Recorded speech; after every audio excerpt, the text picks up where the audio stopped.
aujourd'hui, on est en train de déplacer nos data dans le cloud, donc essentiellement sur Azure. Et le but, c'est un peu de prendre le pas de tout ce qui s'est passé ces 2 dernières années et de profiter du télétravail pour migrer nos données, pour les mutualiser et faire du collaboratif essentiellement avec aussi bien nos collaborateurs que nos partenaires.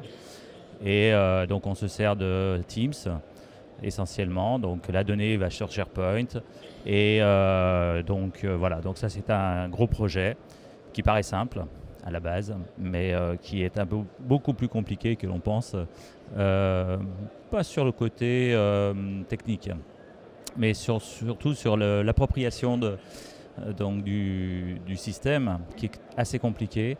Et on s'est rendu compte dans un premier jet que l'intégration de cette solution en interne était compliquée, donc on a fait appel à une société externe et on se rend compte que ça marche mieux.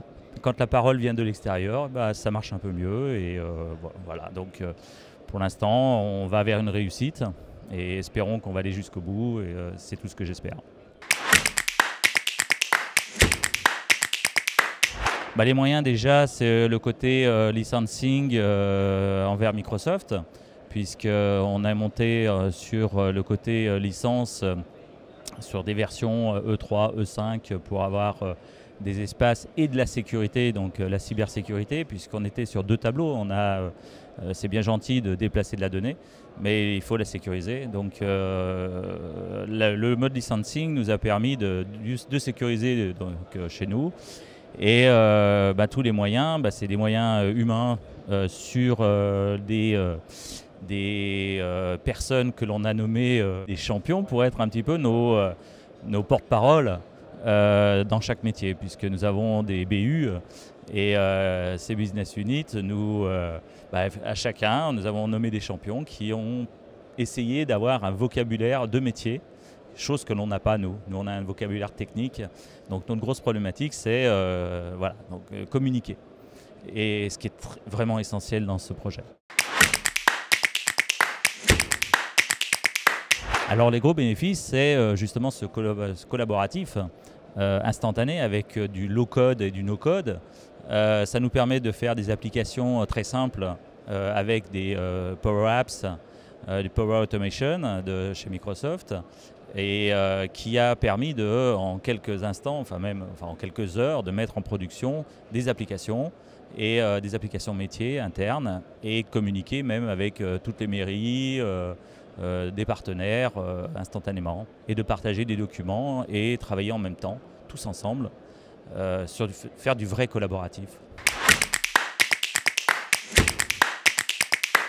Où je donnerais surtout, alors d'une, ne pas le faire en force, surtout pas. Beaucoup de discussions. Effectivement, avoir un interprète, entre guillemets, technico et vulgarisation. D'accord. Essayer de vulgariser un petit peu les termes. Nous, ça a été un gros frein. Et c'est pour ça qu'on a fait appel à une entreprise qui est venue nous aider, qui a dit exactement la même chose que ce que nous, on disait. Simplement, ils l'ont dit différemment. Alors, chose intéressante, effectivement, à l'ouverture de ce salon, on nous parlait de l'humour, communication avec l'humour. Pourquoi pas? Peut-être que c'est là-dessus qu'on aurait pu jouer, mais c'est pas toujours facile. Donc moi, si j'ai bien un conseil, c'est se faire aider pour communiquer sur ce projet, parce qu'il est d'envergure, il est perturbant pour les gens. Et c'est perturbant, ce sont des nouveaux outils, il y a beaucoup d'outils, beaucoup de nouveaux outils, et voilà, se faire un petit peu aider, mais pas sur les connaissances, mais surtout sur l'appropriation, s'approprier le produit en lui-même, quoi.